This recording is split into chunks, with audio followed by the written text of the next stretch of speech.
So welcome back to all of you. A warm welcome to all the students जो offline online live जो भी जुड़ रहे हैं और जो बाद में रिकॉर्ड भी देखेंगे, का बहुत बहुत स्वागत है।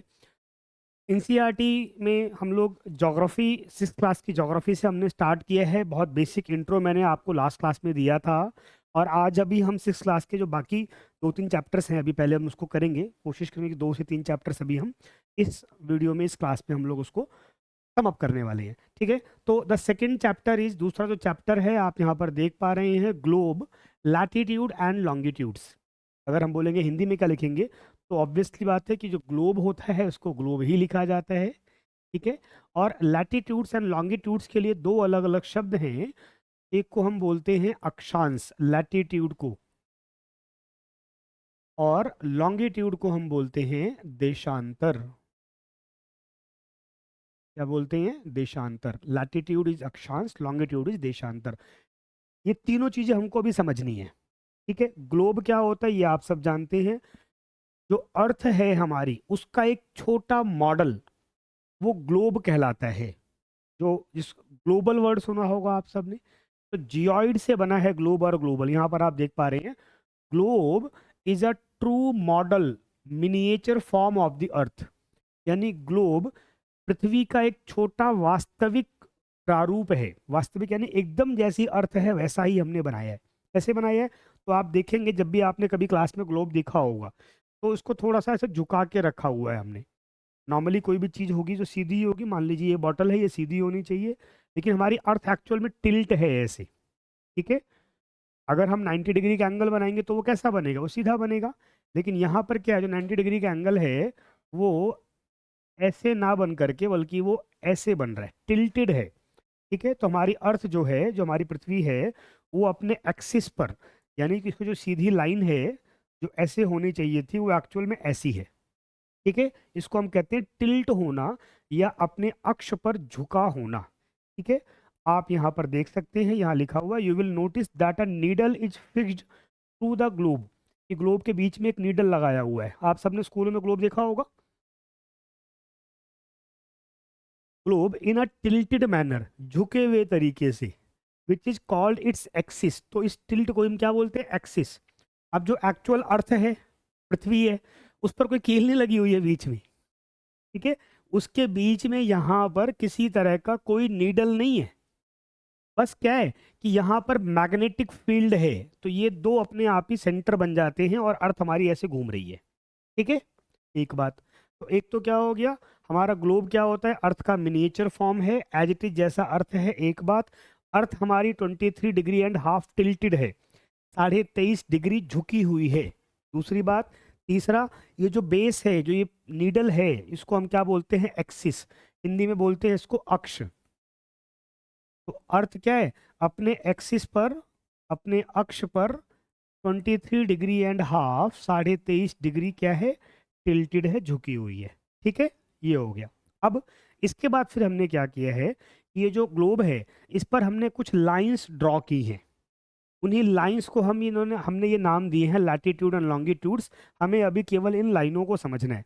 इसमें एक लाइन है इक्वेटर। क्या है? इक्वेटर। एक लाइन है इक्वेटर। ये सब आपको आपके नोट्स में लिखा मिलने वाला है, बुक में भी लिखा हुआ है। ठीक है, हिंदी में इसको हम कहते हैं विषुवत रेखा। विषुवत रेखा, इसका मतलब क्या होता है? इक्वेटर या विषुवत रेखा, तो वो लाइन जो अर्थ को दो बराबर पार्ट्स में डिवाइड कर दे। यानी कि ये जो पूरी अर्थ है, इसके ठीक बी सॉरी इसके ठीक बीच में अगर यहाँ पे हम कोई लाइन खींच देंगे या इधर भी खींच देंगे तो अब क्या होगा? ये लाइन अर्थ को दो पार्ट्स में इधर डिवाइड कर रही है, नॉर्थ और साउथ में। ये लाइन दो पार्ट्स में इधर डिवाइड कर रही है। अभी हम खाली इस लाइन की बात करेंगे। ये, तो इसने क्या कर दिया है? अर्थ को दो इक्वल पार्ट्स में डिवाइड कर दिया। इक्वल पार्ट्स में बांटने के कारण इसको इक्वेटर कहा जाएगा, विषुवत रेखा। क्लियर? और इसको हम 0 डिग्री बोलेंगे जब हम मेजर करना होगा हमको। ठीक है, अब इसके कारण क्या होगा कि एक पोर्शन ऊपर का आधा हो गया, एक पोर्शन नीचे का। ये हो गया नॉर्थ और ये हो गया साउथ। इसको हम बोलेंगे हेमिस्फेयर। नॉर्थ साउथ होने वाले को हेमिस्फेयर।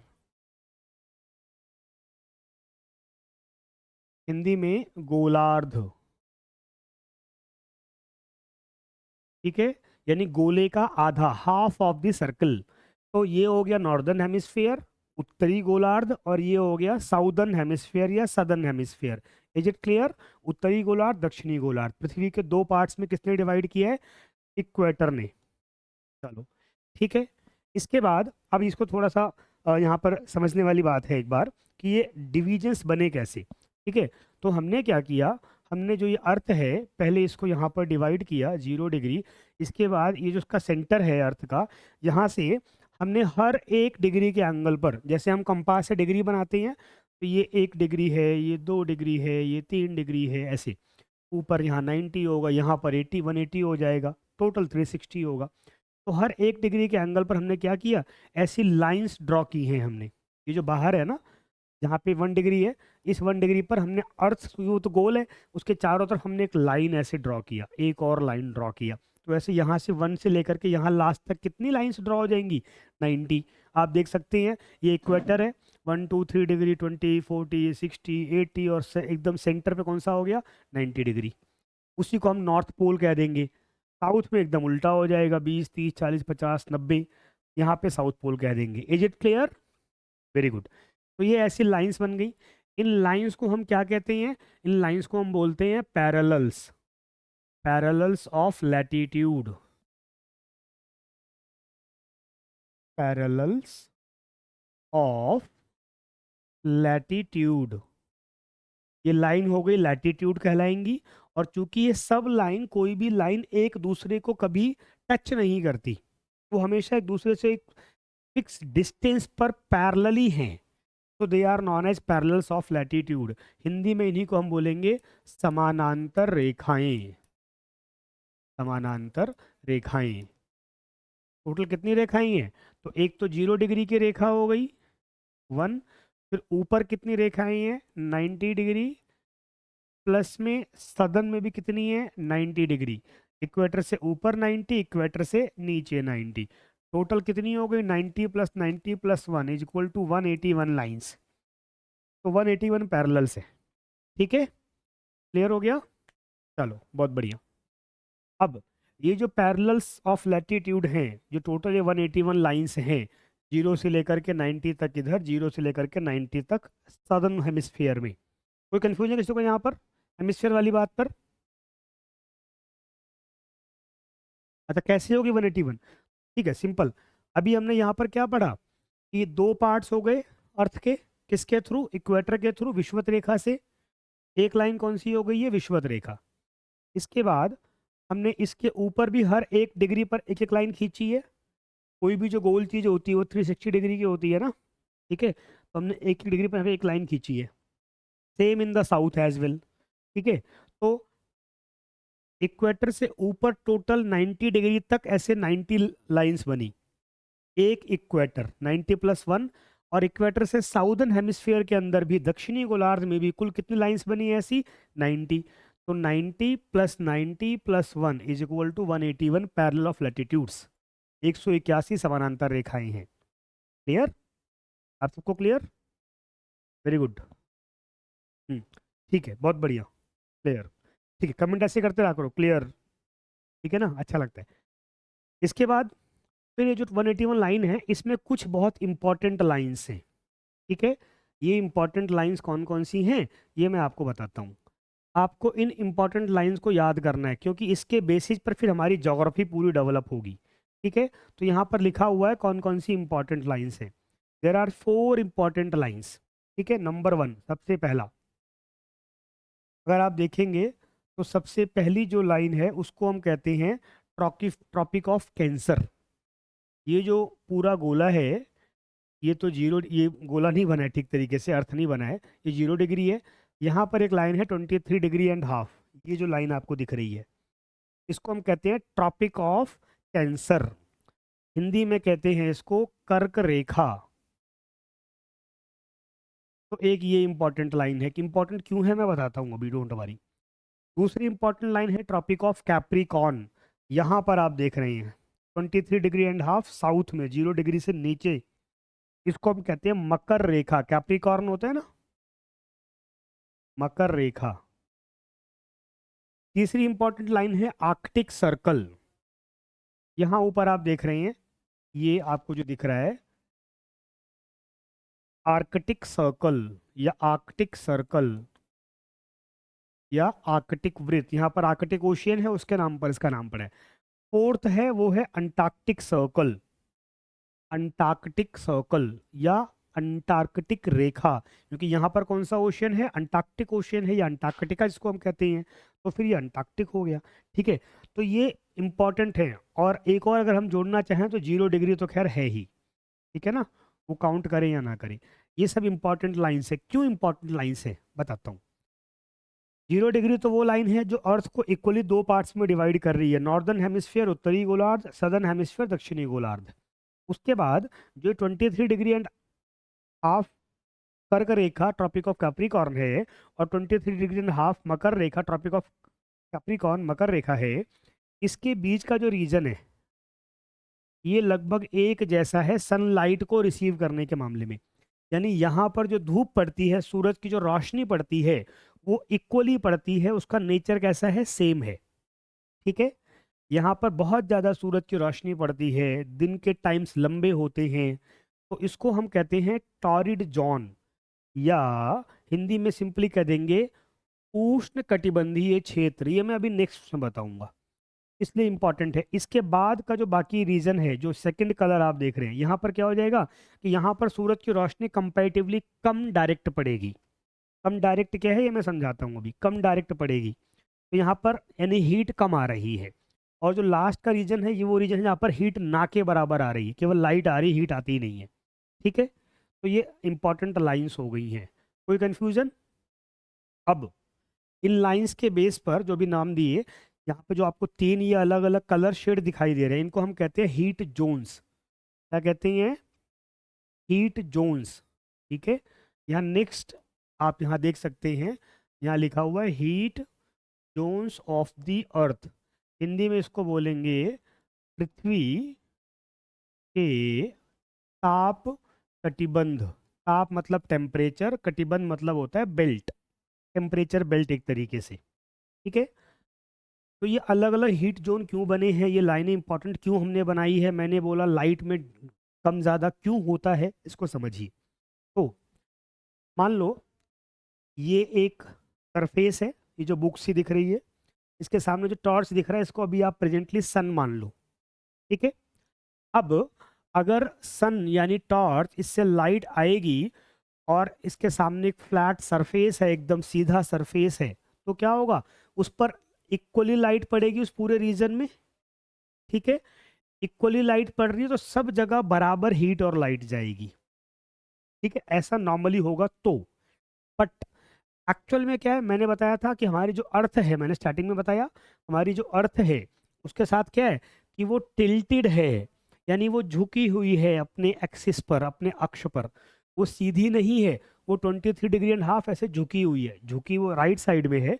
यहाँ पर हमने समझाने के लिए ऐसा बनाया हुआ है। ठीक है, अब क्या होगा, वो झुकी हुई है, ये सन है या टॉर्च को सन बोला, अब इसकी रोशनी ऐसे आ रही है, लेकिन अब क्या हो गया कि जो पोर्शन इसके नियरर है, अब झुका हो गया ना, तो नीचे वाला पोर्शन क्या हो गया, सन या लाइट सोर्स के पास है, ऊपर वाला पोर्शन सन या लाइट सोर्स से दूर है। तो नीचे वाले पोर्शन पे क्या होगा, यहाँ पर लाइट जल्दी पहुंचेगी, उसकी इंटेंसिटी तेजी ज़्यादा होगी, ज़्यादा साफ साफ दिखाई देगा, और दूर में क्या होगा, कम होता जाएगा।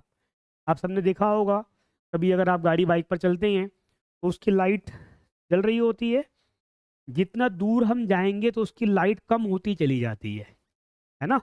बाइक के पास बहुत तेज लाइट होगी, उससे दूर जाएंगे और कम, उससे दूर जाएंगे और कम। बस सेम वही चीज़ यहाँ पर है कि जो रीजन अर्थ का दूर है उस पर लाइट कम पड़ती है। अब यहाँ क्या होता है, हमारी अर्थ ऐसे झुकी हुई है, ये पोर्शन बाहर की तरफ निकला हुआ है, मैंने बताया था अर्थ जियोइड है। ठीक है, तो यहाँ पर ज़्यादा सनलाइट आती है, जबकि जो इसके बाद का रीजन है ये कलर वाला और ये कलर वाला, यहाँ पर कम सनलाइट आती है। और सबसे लास्ट वाले पोर्शन क्या है, कॉस्को की बॉल याद करो, मैंने कहा था कि ऐसे दबा देंगे हम तो ऊपर दोनों तरफ टॉप और बॉटम फ्लैट हो जाएगा। तो अब अगर टॉप और बॉटम फ्लैट हो गया तो अगर रोशनी यहाँ से आएगी तो इसके ऊपर से निकल जाएगी, तो लाइट का इम्पैक्ट तो होगा बट हीट रिसीव नहीं होगी, है ना भाई। कैंडल है, अगर मैं कैंडल मान लो यहाँ पर बॉटल पे कैंडल रख दूंगा, तो उस कैंडल की लाइट का तो इम्पैक्ट यहाँ पर दूर तक फैलेगा, पर उससे जो गर्मी मिलनी है वो तो केवल कैंडल के पास मिलेगी, दूर तक नहीं जाएगी। Is it clear? Very good, बहुत अच्छा। ठीक है, क्योंकि इसके बेस पर सब चीजें होनी है फिर। तो अब इसी के बेस पर अर्थ में तीन तरह के जोन्स बनते हैं, हीट जोन्स। ठीक है, पृथ्वी के ताप कटिबंध हीट जोन्स तीन होते हैं।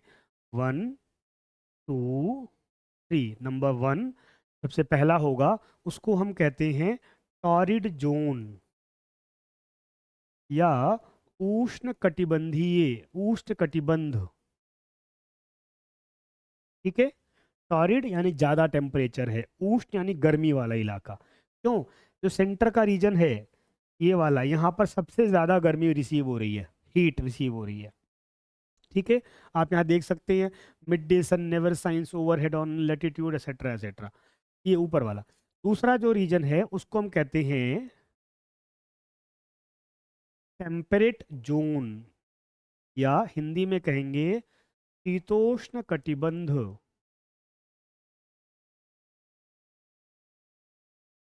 क्या कहेंगे हम? शीतोष्ण कटिबंध, टेम्परेट जोन। क्यों? इसमें क्या हो रहा है कि इसमें लाइट तो इस वाले से मुकाबले कम है, लेकिन इसके मुकाबले ज़्यादा है। तो एक सर्टेन टाइम पर तो गर्मी होगी, लेकिन नॉर्मली उसके मुकाबले कम गर्मी होगी और ठंडी भी होगी अच्छी खासी।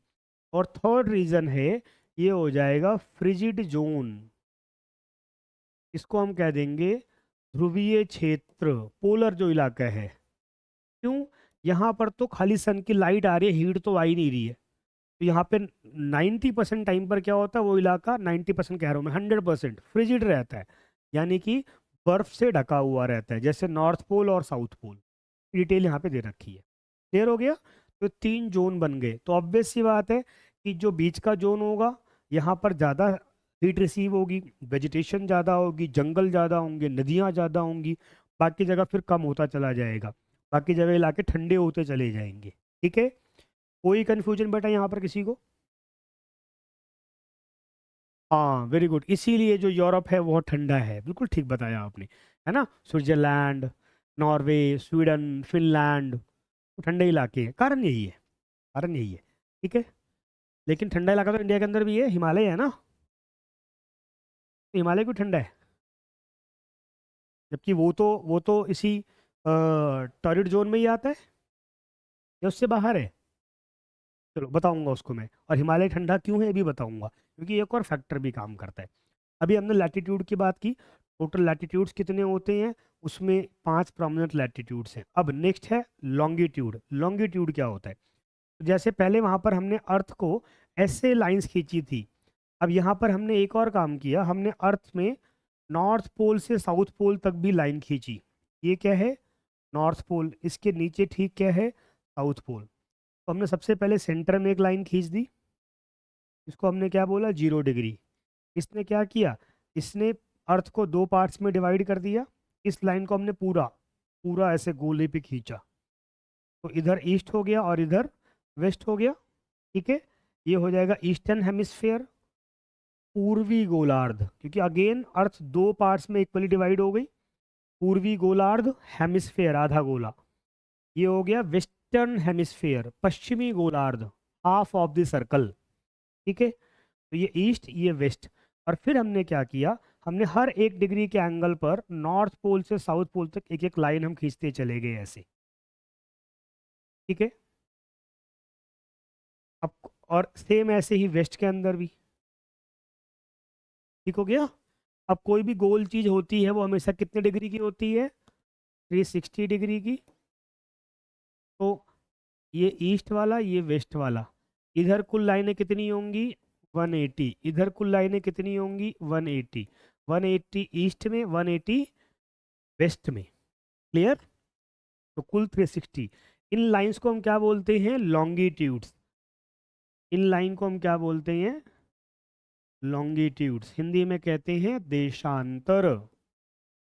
व्हाट वी से? देशांतर, लॉन्गिट्यूड्स। ओके, बस इसमें एक ध्यान रखने वाली बात है, दो तीन चीज़ें हैं एक्चुअल में। एक तो इन्हीं लॉन्गिट्यूड्स के लिए एक और वर्ड यूज होता है, मेरिडियन। ठीक है, मेरिडियन इसलिए क्योंकि इन लाइनों के बेस पर कंट्रीज के टाइम डिसाइड होते हैं, डेट डिसाइड होती है, वो प्रोसेस बाद में बताऊंगा। और जो 0 डिग्री है उससे पूरे वर्ल्ड का डेट और टाइम डिसाइड हो रहा है, तो उसको बोला जाता है प्राइम मेरिडियन। मेरिडियन हिंदी में बोलेंगे मध्याह्न। और जो 0 डिग्री है उसको बोलेंगे प्राइम मेरिडियन, प्रधान मध्याह्न रेखा। कुछ बुक्स में एक और भारी शब्द होता है यामयोत्तर, उतना परेशान नहीं होना अभी। ठीक है, तो ये ध्यान रखना। दूसरा, क्योंकि टोटल सर्कल 360 डिग्री का होता है, क्या यामयोत्तर बोला बेटा मैंने, जो मध्याह्न वर्ड है ना, इसी के लिए एक और वर्ड कई जगह लिखा होता है यामयोत्तर। आप उसको, उसके लिए इतना परेशान नहीं होना है, मध्याह्न वर्ड आप ध्यान रखिए ना। तो क्योंकि कोई भी सर्कल में टोटल लाइंस 360 डिग्री हो सकती हैं, तो इसमें क्या होता है कि चूंकि हमने पहले एक लाइन 0 डिग्री खींच दी, तो जो उसके ठीक पीछे 180 की जो लाइन होगी वो दोनों की कॉमन होती है। कॉमन यानी कि एक ही लाइन 180 डिग्री की, एक ही लाइन होगी, क्योंकि एक तो 0 डिग्री की हो चुकी है। इधर से जाके उसको बोल देंगे ईस्ट, इधर से जाके उसको बोल देंगे वेस्ट। समझ में आई? क्या हो गया? अच्छा, टोटल लाइंस कितनी है? 360। ठीक है, तो 1 2 360 होनी चाहिए थी ना, लेकिन हमने पहले एक लाइन कौन सी खींच दी? 0 नेम से। ऑब्वियस सी बात है कि अगर हम 1 से 360 करेंगे तो 360 तक तो नहीं जा सकते, क्योंकि 0 पहले ही हो चुकी है। तो हम जब तो 0 को 1 मानना शुरू करें, तो हमने क्या किया कि जो लास्ट लाइन है, ठीक है, वो एक ही लाइन है, 360 नाम से एक ही लाइन है, उसी के दो नाम हो जाते हैं, ईस्ट और वेस्ट, बस। ठीक है, इधर से गए तो ईस्ट, इधर से गए तो वेस्ट, दैट्स इट। चलो, ठीक है, तो ये लॉन्गिट्यूड्स है। इससे क्या डिसाइड होता है? दुनिया भर में अलग अलग कंट्रीज का डेट और टाइम क्या डिसाइड होता है? डेट, डेट जो है वो कैसे बनेगा वो बाद में बताऊंगा, पहले आप टाइम का कर लो। टाइम डिसाइड होता है, और इसीलिए इनको प्राइम मेरिडियन भी कहते हैं। ठीक हो गया? अब एक बहुत इंटरेस्टिंग चीज़, आप लोगों ने कभी अगर मोबाइल फ़ोन की सेटिंग की होगी टाइम वगैरह की, तो उसमें बहुत बार आपने देखा होगा ऐसा लिखा होता है +GMT, या कई बार ऐसा लिखा होता है +5:30 GMT, या यहाँ पर कोलकाता लिखा मिल जाएगा, दिल्ली लिखा मिल जाएगा। ये क्या होता है ना? तो ये होता है दुनिया भर का टाइम। तो इसमें क्या होता है, ये जो 0 डिग्री है, इसी को हम कहते हैं ग्रीनविच लाइन। क्या कहते हैं?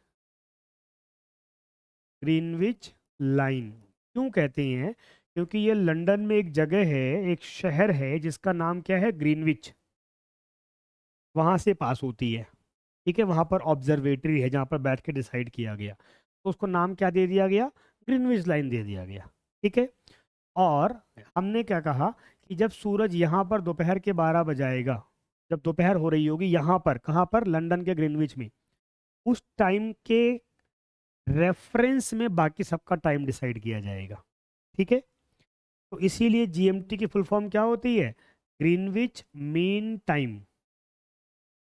ग्रीनविच यहाँ लिखा हुआ है, ग्रीनविच मीन टाइम, यानी कोई भी दुनिया भर में जहाँ टाइम होगा, तो वो इसके कंपेयर में डिसाइड होता है, इसके रेफरेंस में डिसाइड होता है, इसको बेस बना करके दुनिया भर में टाइम डिसाइड होता है। ठीक है, इसीलिए +5:30 का मतलब क्या है? जब यहाँ पर 12 बजेंगे ग्रीनविच में, तो उस टाइम पर इंडिया की जो घड़ी है वो उससे 5.5 घंटे आगे चलेगी, तो हमारे पास शाम के 5:30 हो रहे होंगे। अब आप बोलेंगे ऐसा क्यों होता है सर? ऐसा इसलिए होता है बेटा, क्योंकि sun rises from the east, तो सन पहले ईस्ट में आएगा, फिर धीरे धीरे वेस्ट की तरफ जाएगा। अब ये वाला पोर्शन कौन सा है? ईस्ट का है, ये वाला वेस्ट का है।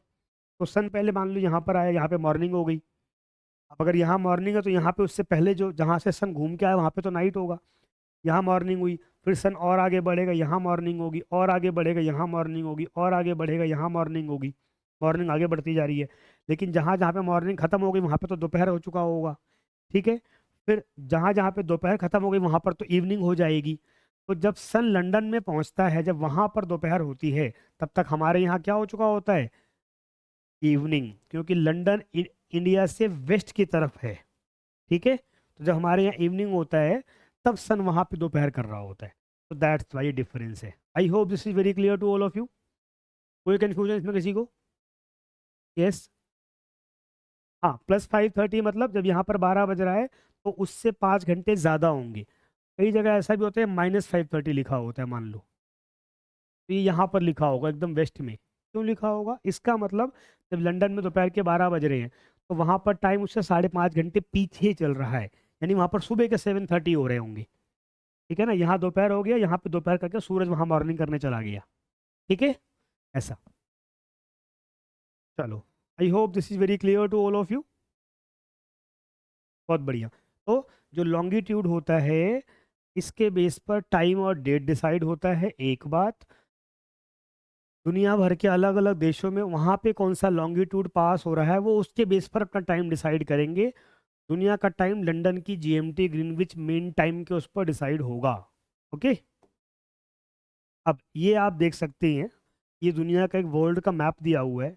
यहाँ पर ये आपको दिख रही है 0 डिग्री ग्रीनविच की लाइन। ये मैप को ऐसे कर लेते हैं या ऐसे कर देते हैं, तो यहाँ पे इधर टाइम अलग चलेगा, इधर टाइम अलग चलेगा। जब यहाँ दोपहर का 12 o'clock हो रहा होगा तो ऑब्वियस सी बात है कहीं पर रात का भी 12 o'clock हो रहा होगा। कहाँ पर हो रहा होगा? एकदम लास्ट वाली जो लाइन है, इधर या इधर। अब आप बोलोगे सर दो जगह कैसे है? तो बेटा ये दो जगह नहीं है, ये दोनों एक ही जगह है, क्योंकि दोनों मिलकर के अल्टीमेटली ऐसे बनेंगे ना। क्योंकि अर्थ तो क्या है? दुनिया तो गोल है, धरती तो गोल है। तो इसके जो दो कॉर्नर हैं, ये दो कॉर्नर एक्चुअल में नहीं है। अगर हम इसको ऐसे मिलाएंगे, गोल करेंगे, तो दोनों कॉर्नर तो एक ही जगह है एक्चुअल में तो। ठीक है, तो जब यहाँ पर एकदम दोपहर हो रही होगी तो इसके अपोजिट साइड में क्या हो रहा होगा? रात हो रही होगी। वेरी गुड, बहुत बढ़िया, क्लियर, बहुत अच्छा। ठीक है, तो यहाँ पर अगर दोपहर है तो उसके अपोजिट साइड में, यानी ये अपोजिट साइड्स हो गए, वहां पर क्या होगा? रात होगा। ठीक है, और यहाँ पर रात है तो रात के बाद टाइम क्या हो जाता है? बदल जाता है। ठीक है, कोई कंफ्यूजन किसी को? चलो, अब यहाँ पर यही जो मैंने दिया बताया हुआ है, लॉन्गिट्यूड एंड टाइम, ये बताया हुआ है। तो इसका जो बेसिक मैथमेटिक्स है उसको समझ लीजिए आप। नॉर्मली क्या होता है, हमारी अर्थ गोल 360 डिग्री की है ना? और पूरी अर्थ को एक राउंड लगाने में कितना टाइम लगता है? 24 आवर्स। कितना टाइम लगता है? 24 hours. Rotate 360 degree in 24 hours. 24 घंटे में दिन रात बदल जाता है ना? ठीक है, तो इसके अकॉर्डिंगली 1 घंटे में कितना टाइम लगेगा? 1 आवर में कितने डिग्री घूमेगी अर्थ? 15 डिग्री। कितने डिग्री घूमेगी अर्थ? 15 डिग्री। ठीक है, 15 × 24, तो क्या आंसर आएगा? 360। ठीक है, और इसी के बेसिस पर हम कह सकते हैं कि भाई अगर अर्थ 1 घंटे में 15 डिग्री घूम रही है तो इट मीन्स 4 मिनट में 1 डिग्री घूमेगी। 4 मिनट में 1 डिग्री, क्योंकि अर्थ लगातार ऐसे ऐसे घूम रही है, कंटिन्यूअस। ठीक है, और इसी के बेसिस पर हम टाइम डिसाइड करते हैं, क्योंकि अलग अलग जगह अलग अलग टाइम होगा। कहीं पर दोपहर हो रही है, कहीं पर मॉर्निंग हो रही है, कहीं पर इवनिंग हो रही है, कहीं पर रात हो रही है। ये मैप देखिए, अगर यहाँ पर दोपहर है, यहाँ मॉर्निंग होगा, यहाँ इवनिंग होगा, सॉरी यहाँ इवनिंग होगा, यहाँ मॉर्निंग होगा, और एकदम इन दोनों कॉर्नर्स पे क्या होगा? रात होगी। ठीक है ना? अब अलग अलग जगह अलग अलग अगर फेज है तो टाइम भी अलग अलग होगा। ये टाइम डिसाइड होता है इसके बेस पर। ठीक है, टाइम कहाँ पर क्या टाइम है कैसे तय करें अब? क्योंकि पता लगा आपको टाइम दिया कि भाई 12 बजे पहुंचना है। अब लंदन में 12 अलग टाइम पर बजेंगे, हमारे यहाँ 12 अलग टाइम पर बजेंगे, तो फिर क्या करेंगे हम लोग? हमने फिर इसको बेस माना, जीएमटी को, और फिर हमने कहा कि जिस कंट्री के सबसे सेंटर से जो लॉन्गिट्यूड गुजर रहा हो वो उसके टाइम को अपना टाइम मान ले। और हमने क्या किया कि जो इंडिया है, इंडिया में जो नॉर्मली इंडिया का लॉन्गिट्यूडनल एक्सटेंशन है, अक्षांशीय विस्तार है, तो यहाँ पर आप देख सकते हैं 68 डिग्री से लाइन, यहाँ पे एक लाइन है, और यहाँ पर 97, इसके ठीक बीच में आता है 82.5, 82.5। क्या आता है इसके ठीक बीच में? 82.5। तो हमने कहा यहाँ पे ये लगभग प्रयागराज जो है, जिसको इलाहाबाद भी कहते थे, उसके पास से लाइन गुजरती है। हमने कहा यहाँ पर जो टाइम होगा पूरे कंट्री का टाइम होगा। सिंपल। ठीक है, तो इसी को हम कहते हैं +5:30, ठीक है, +5:30 कैसे, तो 0 डिग्री पर टाइम हो रहा है, दोपहर के 12 बज रहे हैं मान लेते हैं, 0 डिग्री यानी कि लंदन 12 बज रहे हैं दोपहर के। अब इंडिया के सेंटर की लाइन यहाँ पे कौन सी है, 87.5 डिग्री ईस्ट में है। तो जब 0 डिग्री पे 12 बजेंगे, अभी मैंने आपको बताया कि हर 15 डिग्री पे अर्थ कितना घंटा घूमती है, 1 घंटा घूमती है। तो 87 को अगर हम डिवाइड करेंगे 15 से, भाई 15 डिग्री 1 घंटे, 15 2 जा 30, 15 3 जा 45, देन 4 जा 60, देन 75, देन 90, 6 आवर्स होंगे अगर 90 डिग्री होगा तो, लेकिन ये 87.5 ही है, तो ये क्या हो जाएगा, +5:30 आवर्स हो जाएंगे। +5:30 हम लंदन से आगे रहेंगे, क्योंकि हर 15 डिग्री पे 1 घंटा एक्स्ट्रा हो जाता है। तो वो 0 डिग्री पर है, हम 87.5 डिग्री पर हैं, तो हमारा टाइम जब वहाँ 12 बजेंगे तो हमारे पास इवनिंग के 5:30 हो रहे होंगे। कोई कन्फ्यूजन किसी को इसमें? Very good. इसी को हम कहते हैं IST या इंडियन स्टैंडर्ड टाइम। क्या कहते हैं? Indian standard time. हिंदी में बोलेंगे भारतीय मानक समय। आपने देखा होगा कि जो इंटरनेशनल न्यूज़पेपर्स होते हैं, या अगर कोई जूम कॉल पे आप जाएंगे, या आप फ्लाइट में जाएंगे, है ना, तो वहाँ पर टाइम हमेशा क्या बताया जाता है, IST के हिसाब से इंडिया में। ठीक है, कि हो सकता है कि उस देश में, उस कंट्री में वहाँ पे टाइम कुछ और हो रहा हो, लेकिन इंडिया के हिसाब से ये टाइम होगा। ठीक है, ऐसे जिनके जिनके कोई कजिन दोस्त बाहर रहते हैं, यूरोप में, अमेरिका में, अलग अलग टाइम पर बात करनी पड़ती होगी आपको। क्यों करनी पड़ती है? क्योंकि हमारे यहाँ सुबह है, वहाँ दोपहर हो रही है। हमारे यहाँ दोपहर दोपहर है, तो वहाँ सुबह हो रही है। वहाँ पे सुबह है, हमारे यहाँ क्या नाम है, रात हो रही है। ऐसे डिफरेंस आते हैं ना, कौन सा देश कितनी दूर है उस पर डिपेंड करता है। चलो, क्लियर। इसके बाद अब यहाँ पर कुछ क्वेश्चंस दिए हुए हैं। ठीक है, एग्जाम्पल दिए हैं कि कोई कहीं पर है और कोई कहीं पर है, तो टाइम क्या होगा, ये आपको सॉल्व करना है। फिर ये कुछ क्वेश्चन है, ये आपको सॉल्व करने हैं। कुछ भी कंफ्यूजन होगा तो आप क्या करेंगे, नेक्स्ट क्लास में डिस्कस कर लेंगे हम। ठीक है ना, तो ये बहुत इजीली करना है, छोटा सा चैप्टर था, ये सबको क्लियर हो गया होगा। ये दूसरा चैप्टर में फटाफट कर लेते हैं, छोटा चैप्टर है ये भी, फिर हम कंक्लूड करेंगे। अगला चैप्टर है मोशंस ऑफ द अर्थ, या पृथ्वी की गतियाँ। मैंने बेसिक आपको वैसे बता दिया था पिछले चैप्टर में इसके बारे में। तो अर्थ की 2 तरह की मोशंस होती है, मोशंस यानी मूवमेंट होना। ठीक है, 2 तरह की मूवमेंट होती है, मैंने बताया था, एक होती है रोटेशन, एक होती है रिवोल्यूशन।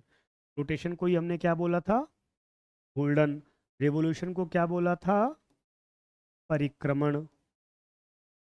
ठीक है, तो रोटेशन में क्या हो रहा है, अपने एक्सिस पर घूम रही है, जैसे लट्टू वाला एग्जांपल दिया था, जो उसके नीडल है, जो कील है, वो रोटेशन। और जब वो लट्टू कील पर घूमते हुए साथ में चारों तरफ भी यहाँ वहाँ दाएं में भटक रहा है, वो क्या हो गया, रिवोल्यूशन। क्लियर हो गया, रोटेशन, रिवोल्यूशन।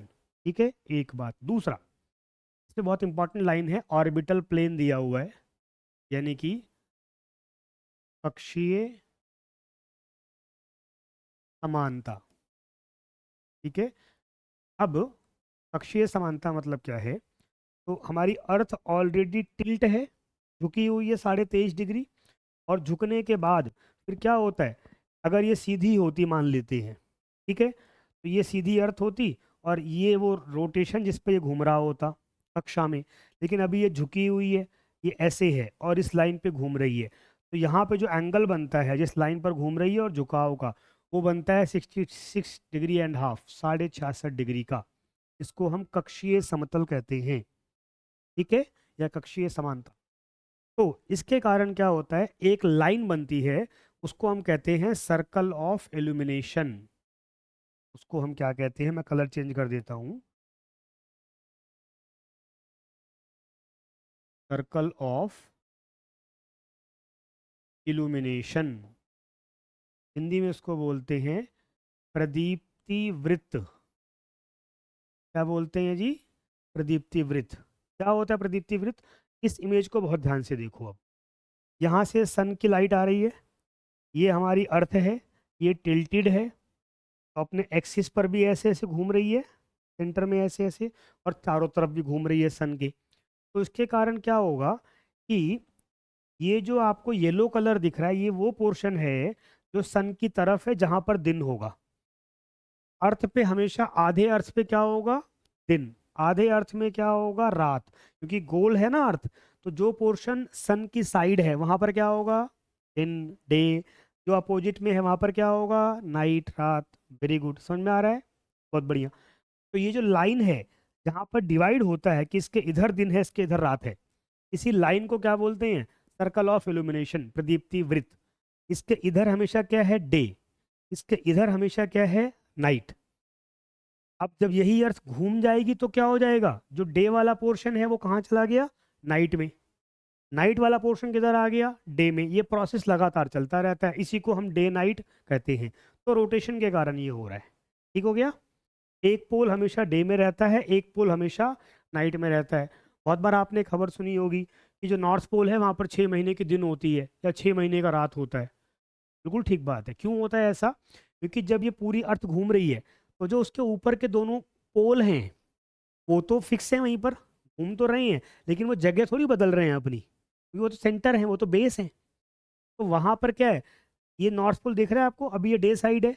तो जब तक ये इधर, ये 6 महीने तक इस इधर ही रहेगा, ये बाकी सब तो घूम के आ जाएगा पर ये थोड़ी हट जाएगा यहाँ से। तो यहाँ पर 6 महीने का दिन होगा, 6 महीने तक वहां पर रात में 11 बजे भी ऐसा लगेगा जैसे सुबह के 7-8 बज रहे हो। वहां पर रात नाम की चीज ही नहीं होगी। और फिर 6 महीने बाद क्या हो जाएगा, जब ये प्रॉपर घूम रहा होगा तो घूमते घूमते जब ये सन के इधर आ जाएगा, अब क्या हो गया, मान लो ये सन है, ये हमारी अर्थ चक्कर लगा रही है। तो अभी ये नॉर्थ पोल इधर है, साउथ पोल इधर है, ये इधर है। जब ये घूम के यहाँ आ जाएगा तो क्या हो गया, अब नॉर्थ पोल और साउथ पोल, अब साउथ पोल सन की तरफ हो गया, नॉर्थ पोल सन के अपोजिट साइड हो गया। तो अब साउथ पोल पे दिन हो जाएगा 6 महीने का, नॉर्थ पोल पे 6 महीने की रात हो जाएगी। ठीक है, बहुत इंटरेस्टिंग चीज है ये, है ना। चलो, अर्थ हमारी बहुत शानदार है। तो इसी के हिसाब से डे नाइट, इस इमेज में आप इसको और अच्छे से समझ सकते हैं। ये बीच में क्या है, सन है। ये चारों तरफ जो चक्कर है ये क्या है, अर्थ है। ये जो लाइन दिख रही है ये क्या है, ऑर्बिट। मैंने बताया था ना, ऑर्बिट या कक्षा, जिस रूट पर कोई प्लैनेट चक्कर लगाता है सन का, या कोई सैटेलाइट चक्कर लगाता है अपने प्लैनेट का। अभी अर्थ क्या है, ये ऊपर हमेशा नॉर्थ पोल है, ऊपर, ऊपर ये नॉर्थ पोल है, और इसके अपोजिट में क्या होगा, साउथ पोल। अब आप देख रहे हैं ये जून का टाइम है, अभी यहाँ पर नॉर्थ पोल किसकी तरफ है, सन की तरफ है, ये चक्कर लगा रहा है ऐसे ही पूरी सन का। ये सितंबर का टाइम आ गया, नॉर्थ पोल सन की तरफ है। ये आ गया टाइम कौन सा, दिसंबर का। अब नॉर्थ पोल सन से अपोजिट हो गया, दूर हो गया, उसकी तरफ कौन सा पोल है, साउथ पोल। दिसंबर में क्या होता है, हमारे यहाँ सर्दियाँ होती हैं, रात छोटी होती है, दिन, रात बड़ी होती है, दिन छोटे होते हैं, ठंडी होती है। क्यों, क्योंकि अब हम सन से दूर हो गए। ठीक है, तो ये पूरा होता है। इसके बेसिस पर कुछ सिचुएशंस बनती हैं, कुछ क्या बनती हैं, सिचुएशंस, स्थितियाँ। उसको हम कुछ कुछ नाम देते हैं। ठीक है, उन नामों को एक बार समझना होगा, और उस चीज़ों को भी। तो 3 सिचुएशन बनती हैं। एक सिचुएशन होती है इक्विनॉक्स, ये आपको लिखना है, वैसे तो नोट्स में दिया हुआ है, बुक में भी दिया हुआ है, लेकिन तब भी इक्विनॉक्स कब कब बनेगा और क्या होता है इक्विनॉक्स, इसको समझिए। इक्विनॉक्स वो टाइम होता है जब अर्थ पर दोनों ग्लोब में, नॉर्थ और साउथ में, बराबर रोशनी पड़ती है सन की। उस दिन दिन और रात क्या होगा, हमेशा बराबर होगा। इसको क्या बोलेंगे, इक्विनॉक्स। ये साल में 2 बार होता है, 21 मार्च और 23 सितंबर। ठीक है, एक दिन आगे पीछे हो सकता है। ठीक है, यहाँ पर आप देख रहे हैं। ठीक है, क्योंकि जो अर्थ का रोटेशन, रिवोल्यूशन का पाथ है, जो ऑर्बिट है, जो कक्षा है, वो कैसी है, वो अंडाकार है, वो सर्कुलर नहीं है। यानी कि सन से उसकी डिस्टेंस कम और ज़्यादा होती रहती है। एक तो हो गया सिचुएशन इक्विनॉक्स। दूसरी सिचुएशन होती है, उसको हम कहते हैं समर सॉल्स्टाइस और विंटर सॉल्स्टाइस। एक को बोलते हैं, यहाँ पे आप देखेंगे, यहाँ पर ये समर सॉल्स्टाइस और विंटर सॉल्स्टाइस दिया हुआ है। क्या है ये समर सॉल्स्टाइस और विंटर सॉल्स्टाइस,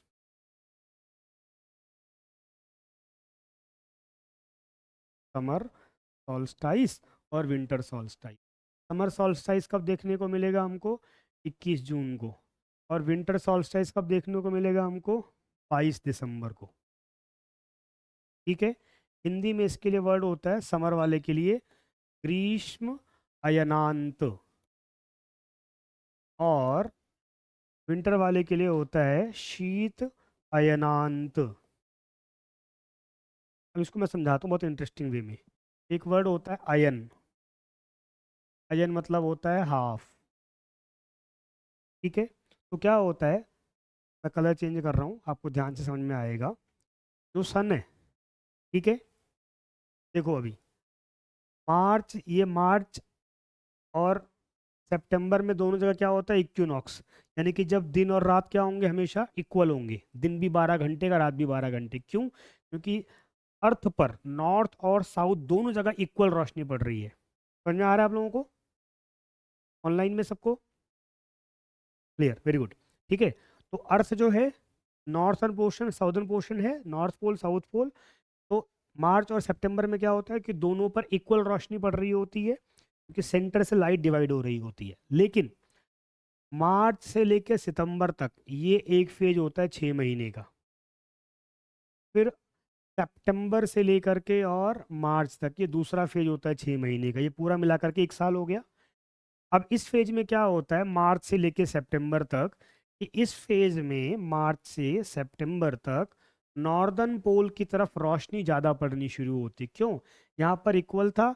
अभी ये अर्थ घूम करके साल में जैसे जैसे जून आता जाएगा तो नॉर्थ पोल सन की तरफ आता जाएगा, तो नॉर्थ पोल की कंट्रीज में गर्मी बढ़ती जाएगी, वहाँ पर रोशनी बढ़ती जाएगी, वहाँ पर दिन के घंटे लंबे होते जाएंगे।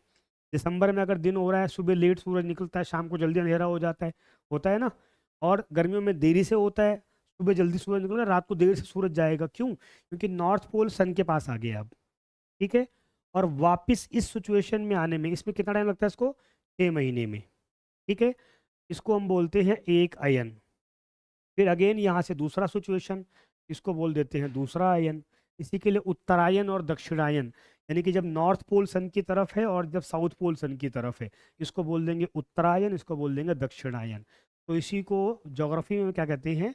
इसको हम बोलते हैं समर सॉल्स्टाइस। ये जो फेज है मार्च से लेकर के सितंबर तक, इसका पीक होता है 21 जून को। 21 जून को क्या होगा कि नॉर्थ पोल में सबसे बड़ा दिन होगा।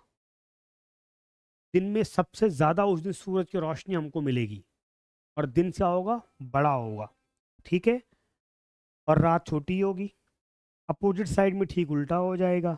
अगर यहाँ पर दिन बड़ा है रात छोटी है, तो उल्टे में क्या होगा? रात बड़ी और दिन छोटी। और 6 महीने बाद दिसंबर में क्या होगा?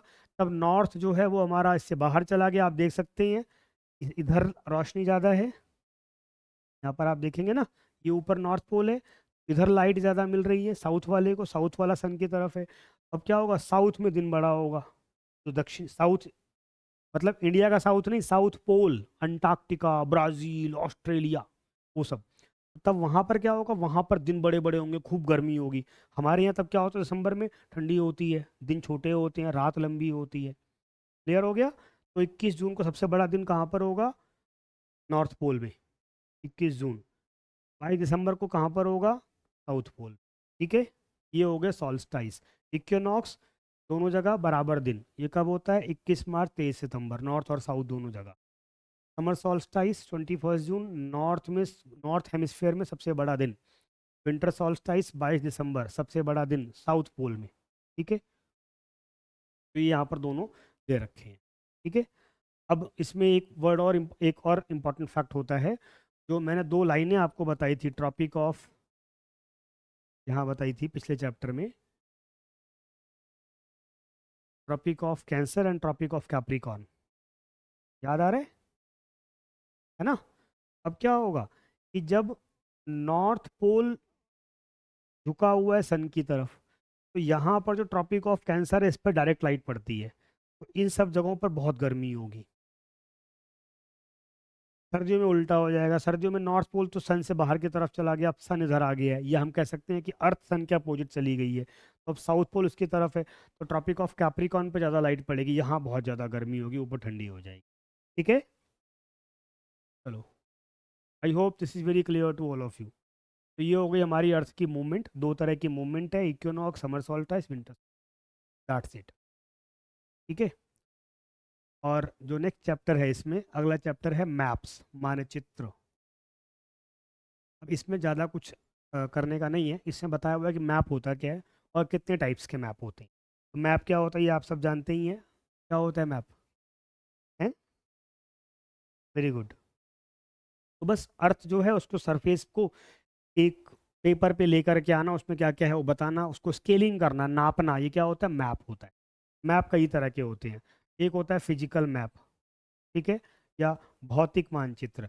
तो इसमें क्या होता है, इसमें जो नेचुरल फिनोमिनाज हैं वो हम दिखाते हैं, mountain, plateau, plain, river, ocean, आप सबने पढ़ा होगा इसको। एक होता है पॉलिटिकल मैप, इसमें हम कंट्रीज दिखाते हैं, कहाँ पर कौन सी कंट्री है, किस कंट्री में कितने स्टेट्स हैं, सिटीज़ हैं, विलेजेस हैं, डिस्ट्रिक्ट्स हैं। ठीक है। Physical map, political map. Physical map boundary less होता है कई बार। बाउंड्री लेस मतलब पहाड़ को थोड़ी पता है कि मैं इंडिया में हूँ कि पाकिस्तान में हूँ, ये तो हमने बनाया ना इंडिया पाकिस्तान तो। ठीक है, उसे क्या पता कि यूरोप है कि ये अमेरिका बोलते हैं मनुष्य लोग इसको, उसके लिए तो पूरी धरती एक है। ठीक है। तो रिवर तो कहीं भी जा सकती है, कहीं भी फ्लो कर सकती है, उसे क्या मतलब इंडिया पाकिस्तान बांग्लादेश नेपाल से। माउंटेन हिमालय तो कहीं भी फैल सकता है। ठीक है। तो फिजिकल मैप में फिजिकल फीचर्स बताए जाते हैं, पर्वत, पहाड़, नदियाँ, माउंटेन्स, प्लेट्यूज। पॉलिटिकल मैप में लोकेशंस दी जाती हैं, जो नाम हमने दिए हैं शहरों को, देशों को। तीसरा होता है थीमेटिक मैप। थीमेटिक मतलब थीम बेस्ड मैप, इसमें किसी एक, कोई मैप किसी थीम पर बनाया गया हो, कि किसी डिस्ट्रिक्ट का मैप हो सकता है, या किसी एक सिटी के अंदर कितने स्कूल्स हैं इसका मैप हो सकता है ना। तो किसी एक थीम पर बनाया गया मैप हो। ठीक है। और फिर एक इंपॉर्टेंट चीज़ होती है मैप में कि डिस्टेंस कैसे दिखाते हैं मैप के अंदर। तो उसमें क्या होता है, हम डिसाइड कर लेते हैं। आपने बहुत सारे मैप्स में देखा होगा कि मान लो अगर मैप है, तो मैप में जैसे इंडिया का मैप है ना ऐसे, तो इसमें ऐसे लाइंस बनी होती हैं। अभी जो लाइन या डॉट होता है इसका कोई मतलब होता है।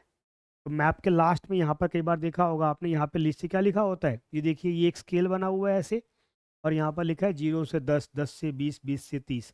तो जो गैप है इसको मैप में 1 सेंटीमीटर मानेंगे। अब मैप में 1 सेंटीमीटर का गैप होगा, और 1 सेंटीमीटर का मतलब हो गया 10 मीटर एक्चुअल में। तो अब अगर यहाँ पर 1 सेंटीमीटर का गैप मैप में शो हो रहा है ए और बी के बीच में, इसका मतलब ए और बी के बीच की दूरी कितनी है, 10 मीटर। ठीक है।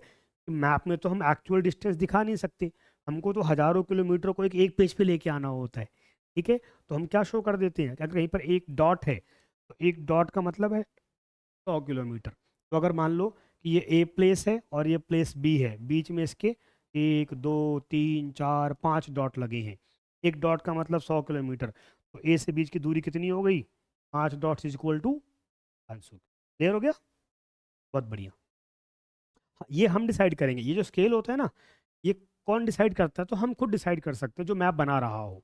डिपेंड ऑन कि मैप बनाना किसका है। आपको स्कूल का मैप बनाना है ना, तो उसमें तो आपको डिस्टेंस बहुत ज़्यादा नहीं दिखानी है, स्कूल कितना बड़ा होता है, वो छोटा ही स्कूल तो होता है। ठीक है। पर आपको पूरी दिल्ली का मैप बनाना, दिल्ली कितनी बड़ी है, तो हज़ारों स्कूल है ना, तो आपको डिस्टेंस बहुत कम करना पड़ेगा। चलो नेक्स्ट। फिर होता है डायरेक्शंस।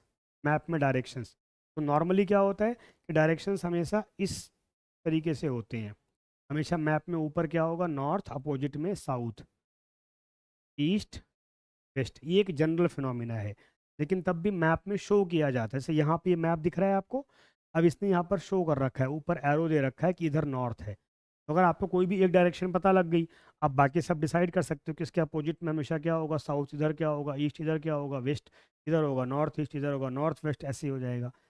कंपास के अंदर भी तो ऐसे ही होता है, नॉर्थ साउथ ईस्ट वेस्ट, बस सिंपल है। ठीक है ना, ये क्लियर हो गया। फिर सिंबल्स होते हैं मैप्स के अंदर।